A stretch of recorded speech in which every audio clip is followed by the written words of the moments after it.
ఎన్ని పదవులుంటే అన్ని పెన్షన్స్ ఇస్తున్నారా? మరి ప్రధాని మోదీ గారు దీనికి చెక్ ఏమైనా పెడతారా? అనే విషయాలు అయితే తెలుసుకుందాం. దీని గురించి అయితే మాట్లాడేందుకు ప్రస్తుతం మనతో పాటు సీనియర్ జర్నలిస్ట్ సిఎస్ రావు గారు ఉన్నారు. నమస్తే అండి. నమస్తే సార్, ఎన్ని పదవులు ఉంటే అన్ని పెన్షన్స్ ఇస్తున్నారని చెప్పేసి వినిపిస్తుంది. మరి దీనికి మోదీ గారు ఏమైనా చెక్ పెడతారా? భారతదేశంలో ఎవ్వరికీ లేనటువంటి వెసులుబాట్లు, ఎవరికీ లేనటువంటి అవకాశాలు, సౌకర్యాలు ఒక పొలిటీషియన్స్ మాత్రమే ఉన్నాయి. ఉద్యోగులకు కూడా లేవు.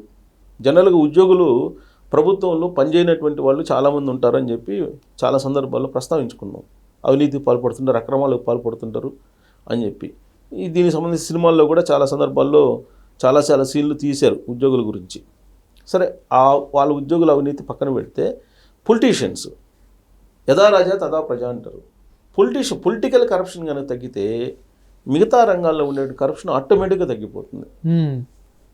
సో పెద్దోళ్ళు సామెత చెబుతారు, ఆవు చేలో మేస్తే దూడ గట్టిని మేస్తుందా అని. అలా పొలిటీషియన్స్ అక్రమాలు అవినీతికి పాల్పడుతుంటే ఖచ్చితంగా అధికారులు పాల్పడతారు. అధికారులతో పాటు సమాజం కూడా అది అలానే ఉంటుంది. సో ఇప్పుడు ఏ దేశంలో కూడా బహుశా నేను అనుకోవటం ఇది ఉండదు అనుకుంటా. ఏ దేశంలో ఈ టైప్ ఆఫ్ కల్చరు, ఈ టైప్ ఆఫ్ వెసులుబాట్లు, ఈ టైప్ ఆఫ్ సౌకర్యాలు ఉండవు అనుకుంటా పొలిటీషియన్స్కి. ఇప్పుడు ఎమ్మెల్యే అయితే రిటైర్ అయిన తర్వాత పెన్షను, ఎమ్మెల్యే అయితే. ఎంపీ అయితే రిటైర్మెంట్ అయిన తర్వాత పెన్షను, ఉపరాష్ట్రపతి అయితే పెన్షను, రాష్ట్రపతి అయితే పెన్షను, ప్రధానమంత్రి అయితే పెన్షను. ఇట్లా డిఫరెంట్గా ఉన్నాయి వాళ్ళకి. అయితే ఇక్కడ విచిత్రమైనటువంటి పరిణామం ఏంటంటే పొలిటికల్ కెరీర్లో ఉండేటువంటి వాళ్ళే ఉపరాష్ట్రపతి అవుతున్నారు, రాష్ట్రపతులు అవుతున్నారు. వాళ్ళే ఎమ్మెల్యే అవుతున్నారు, వాళ్ళే ఎంపీ అవుతున్నారు, వాళ్ళే మినిస్టర్ అవుతున్నారు కదా. ఇప్పుడు ఎమ్మెల్యే ఒకసారి అయితే కనుక వాళ్ళకి ఆ పెన్షన్ వస్తూ ఉంటుంది, లైఫ్ లాంగ్ వస్తుంటుంది, లైఫ్ లాంగ్. ఆ తర్వాత ఇదే పర్సను, సేమ్ పర్సను ఎంపీ అయ్యాడు అనుకోండి, మళ్ళీ ఇదొక పెన్షన్ వస్తుంది. అంటే MLA pension plus MP pension. ఇక అందుకని ఎక్కువ పదవులు ఉన్నాయి అనుకోండి, ఏ ఉపరాష్ట్రపతితో లేదా రాష్ట్రపతితో లేదంటే ఏదైనా చేశారు అనుకోండి, ఆ పెన్షన్ కూడా వస్తుంది. ఇప్పుడు అలాంటి సిచ్యువేషన్ ధన్ఖడ్కి ఉంది. మాజీ ఉపరాష్ట్రపతి, తాజా మాజీ ఉపరాష్ట్రపతి ధన్ఖడ్ గారు ఈ మధ్యకాలంలో ఉపరాష్ట్రపతి పదవి నుంచి ఆయన ఆరోగ్య కారణాల దృష్ట్యా రాజీనామా చేశారు కదా. సరే, దాని మీద ఆరోగ్య కారణాలా, లేదంటే నరేంద్ర మోడీ గారు ప్రెజరా, లేకపోతే అమిత్ షా గారు ప్రెజరా, లేదంటే ఇతరత్ర ప్రెజర్సా అనే దాని మీద చర్చ జరిగింది. కారణాలు ఏమైనప్పటికీ కూడా అనారోగ్య కారణాల దృష్ట్యా నేను రాజీనామా చేస్తున్నానని చెప్పి ధన్ఖడ్ గారు చెప్పారు. చెప్పి రీసెంట్గా ఒక లెటర్ రాశారు కేంద్ర ప్రభుత్వానికి. నాకు హోదాకు తగినటువంటి ఇళ్ళని, సౌకర్యవంతమైన ఇంటిని కేటాయించండి అని చెప్పి కేంద్ర ప్రభుత్వానికి లెటర్ రాశారు. ఇప్పుడు కేంద్ర ప్రభుత్వం ఆయన కోసం ఇల్లుని సెట్ చేస్తుంది. దాంట్లో కేటగిరీస్ ఉంటాయి. 8th కేటగిరీ కింద ఈయనకి ఇవ్వాలట. ఎవరైనా రిటైర్ అయినట్టు అంటే ఉపరాష్ట్రపతిగా చేసినటువంటి వాళ్ళకి, ఉపరాష్ట్రపతిగా చేసి దిగిపోయినటువంటి వాళ్ళకి ఎవరికైనా ఇవ్వాలి. ఇప్పుడు వెంకయ్యనాయుడు గారు ఉన్నారు, వెంకయ్యనాయుడు గారు కూడా అంతే. ఎమ్మెల్యే అయ్యారు, ఎమ్మెల్యే పెన్షన్ తీసుకుంటున్నారు. ఆయన రాజ్యసభ ఎంపీ పెన్షన్ తీసుకుంటున్నారు. అలాగే ఉపరాష్ట్రపతికి చేశారు, ఉపరాష్ట్రపతి అంటే 3 పెన్షన్లు. అలాగే ఏ ఎమ్మెల్యే అయినా, ఎమ్మెల్సీకి అయినా, ఎమ్మెల్సీకి ఒక పెన్షను, ఎమ్మెల్యేకి ఒక పెన్షను, ఎంపీకి ఒక పెన్షను. అంటే ఒకే మనిషి ఎన్ని రకాలుగా పదవులను నిర్వహిస్తే అన్ని రకాల పెన్షన్లు వస్తున్నాయి. భారతదేశంలో తప్ప ప్రపంచంలో ఏ దేశంలో ఇలాంటి సిస్టమ్ ఉండదేమో. ఇప్పుడు నరేంద్ర మోడీ గారు ఏం చెప్తున్నారు, 1 నేషన్ 1 ఎలక్షన్, అంతే కదా. తర్వాత 1 నేషన్ 1 పెన్షన్, ఆయన నినాదం అదే కదా. 1 నేషన్ 1 సిటిజన్షిప్, ఇదే 1 నేషన్ 1 ఎలక్షన్ ఇది చెప్తున్నారు కదా. మరి 1 నేషన్ 1 పెన్షన్ అనే నినాదం చేసి పెద్ద ఎత్తున దాని మీద ప్రచారం జరిగింది. మరి దీని గురించి ఎందుకు పట్టించుకోరు నరేంద్ర మోడీ గారు? ఆయనకి తెలుసు కదా, ఆయనకి తెలియదా? ఆయన కూడా అంతేగా, ఆయన ఎమ్మెల్యే అయ్యారు, ముఖ్యమంత్రి అయ్యారు, ప్రధానమంత్రి అయ్యారు. ఆయనకు కూడా అంతే, సేమ్ 3 రకాల పెన్షన్స్ వస్తాయి, 3 వస్తాయో 4 వస్తాయి ఆయనకి. ఈ విధంగా 1 కాదు 4-5 పెన్షన్లు తీసుకుంటున్నటువంటి వాళ్ళు ఉన్నారు భారతదేశంలో ప్రజాప్రతినిధులు. రిటైర్ అయిన తర్వాత, పదవులు పోయిన తర్వాత వీళ్ళు పెన్షన్లు తీసుకుంటున్నటువంటి వాళ్ళు అసలు ఒక మనిషికి ఇన్ని రకాల పెన్షన్స్ వస్తాయా? మరి ఇదే 1 నేషన్ 1 పెన్షన్ అన్నప్పుడు ఇది వర్తింపజేయాలి కదా వాళ్ళకి. ఇప్పుడు ధన్ఖడ్ గారు ఇష్యూ వచ్చింది, అందుకని ఇప్పుడు చర్చ జరుగుతుంది దీని మీద. ధన్ఖడ్ గారికి 3 పెన్షన్లు వస్తాయంట. ఉపరాష్ట్రపతి పెన్షన్ 1,00,000 చిల్లర వస్తాయంట. తర్వాత ఆయన అంతకుముందు ఎమ్మెల్యే చేశారు, ఎంపీ చేశారు. ఎంపీగా 45,000 వస్తాయి అంటే ఎమ్మెల్యేగా ఎంత వస్తాయి? మొత్తం మీద ఎర్సి ఉపరాష్ట్రపతి సంబంధించిన pension plus MP pension plus MLA pension 3 pensions వస్తాయి. ఇప్పుడు ఆయన లెటర్ రాశాడు కదా, నాకు బంగ్లా ఇవ్వాలి అని. జనరల్గా బంగ్లాతో పాటు రిటైర్ అయినటువంటి అంటే పదవి విరమణ చేసినటువంటి వాళ్ళకి సెక్రటరీని, తర్వాత ఒక అసిస్టెంట్ని, ఒక నర్సింగ్ని, తర్వాత ఒక బంగ్లా, తర్వాత ఒక 4 సెక్యూరిటీ, ఇవి ఇస్తారు రిటైర్ అయినటువంటి వాళ్ళందరికీ. అంటే పదవి విరమణ చేసిన రిటైర్మెంట్ కాదు, పదవి విరమణ చేసినటువంటి వాళ్ళకి ఎవరికైనా ఇస్తారు.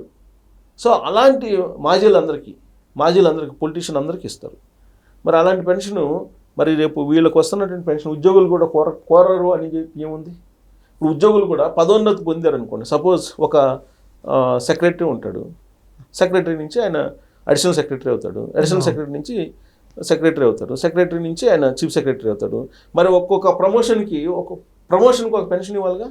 ఒక్కొక్క ప్రమోషన్కి ఒక పెన్షన్ మాకు కూడా ఇవ్వండి అని చెప్పి రేపు డిమాండ్ చేస్తే, ఇప్పుడు అది లెజిస్లేషన్ ఎగ్జిక్యూటివ్ సిస్టమ్ 2 ఒకటే కదా.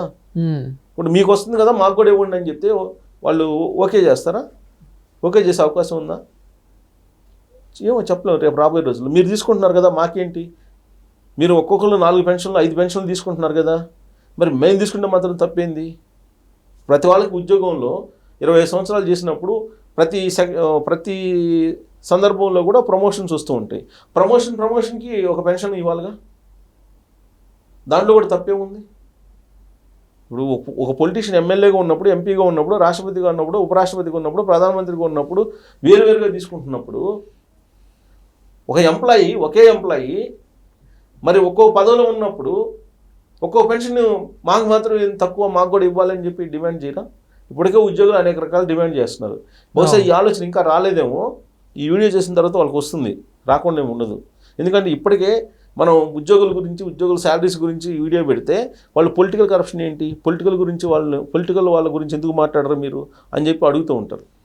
సో పొలిటికల్లో ఒకే మనిషికి ఇన్ని రకాల పదవులు చేస్తే అన్ని రకాల పదవులకి అన్ని రకాల పెన్షన్స్ వస్తున్నప్పుడు ఒక ఉద్యోగికి ఇన్ని రకాల పదవులు ఒక ఉద్యోగి చేస్తే అన్ని రకాల పెన్షన్స్ ఎందుకు రాకూడదు? ఇదే డిమాండ్ రేపు చేస్తారు కదా. విచిత్రమైనటువంటి పరిణామం, విచిత్రమైనటువంటి పరిస్థితుల్లో భారతదేశంలో ఏంటంటే, మీకు లాస్ట్కి ఒక ప్యూను ఉద్యోగం కావాలన్నా నీకు కనీసం 10వ తరగతో లేదా 5వ తరగతో క్వాలిఫికేషన్ ఉంటుంది. ఏ క్వాలిఫికేషన్ లేకుండా ఉండేది ఏదన్నా ఉందంటే రాజకీయం. మీకు ఏ క్వాలిఫికేషన్ అవసరం లే, మీరు డబ్బు ఉంటే చాలు. డబ్బు, మద్యం పంచగలిగే స్తోమత, తర్వాత మీడియా సపోర్టు ఉంటే చాలు. మీ ఎమ్మెల్యే కావచ్చు, ఎంపీ కావచ్చు, సీఎం కావచ్చు, ఏదైనా కావచ్చు. అది మనం కళ్ళారా చూసాం కదా. ఏమి రాకుండానే వాళ్ళ జీవితంలో ఏ విధంగా వాళ్ళు వచ్చారు అనేది కూడా ఆలోచించకుండా జనం ఓట్లేస్తున్నారు కదా. వాళ్ళకి మళ్ళీ పెన్షను. అంటే ఒక మనిషి ఇన్ని రకాల పదవులు నిర్వహిస్తే అన్ని రకాల పదవులు అనేది ఒక భారతదేశంలో ఉంది. సో ఉద్యోగులు కూడా నేను అనుకుంటుంది ఏంటంటే, ఇదన్నా ఒక పెన్షన్ రావాలి, లేదంటే ఉద్యోగుల కన్నా ఇవ్వాలి. ఉద్యోగులకు కూడా ఒక్కొక్క పదవికి అదే మనిషి రకరకాల పదవులు నిర్వహిస్తారు కాబట్టి ఇన్ని పదవులు నిర్వహిస్తే అన్ని పదవులకు సంబంధించి పెన్షన్ వాళ్ళకు కూడా రావాలి. ఇది న్యాయబద్ధం. పొలిటీషియన్స్ తీసుకున్నప్పుడు వీళ్ళు కూడా ఎందుకు తీసుకోకూడదు? అప్పుడు దీనికి పరిష్కారం వస్తుంది. అప్పుడు ప్రజల నుంచి ఉద్యమం వస్తే దీనికైనా పరిష్కారం. లేదంటే నరేంద్ర మోడీ గారు అందరికీ చెప్తారు సూక్తులు, 1 nation 1 citizenship, 1 nation 1 pension, 1 nation 1 ration card, 1 nation 1 election అని అంటుంటారు. మరి 1 నేషన్ కదా, 1 నేషన్ 1 పెన్షన్ ఉండాలి కదా. ఇది ఉంది, నినాదం ఉంది, 1 నేషన్ 1 పెన్షన్ నినాదం ఉంది. కానీ పొలిటీషియన్స్ మాత్రం వర్తించదు. ఇప్పుడు ధన్కడ్ లేఖ రాశాడు కాబట్టి ఇప్పుడు కనీసం ఆయన కోసమైనా సరే 1 నేషన్ 1 పెన్షన్ ఈ పొలిటీషియన్స్ కూడా తీసుకొస్తారో చూడాలి. ఎందుకంటే ధన్కడ్ ఎందుకు ఉపరాష్ట్రపతి నుంచి రాజీనామా చేసి వెళ్ళారో అందరికీ తెలుసు. సో కాబట్టి కనీసం ధన్కడ్ మీద ఉన్నటువంటి ఒక రకమైనటువంటి అభిప్రాయం ఏదైతే ఉందో, అసలు ఈయనకి ఇన్ని పెన్షన్లు ఎందుకు రావాలనుకుంటారుగా, అప్పుడన్నా చేస్తారని చూడాలి. Thank you sir.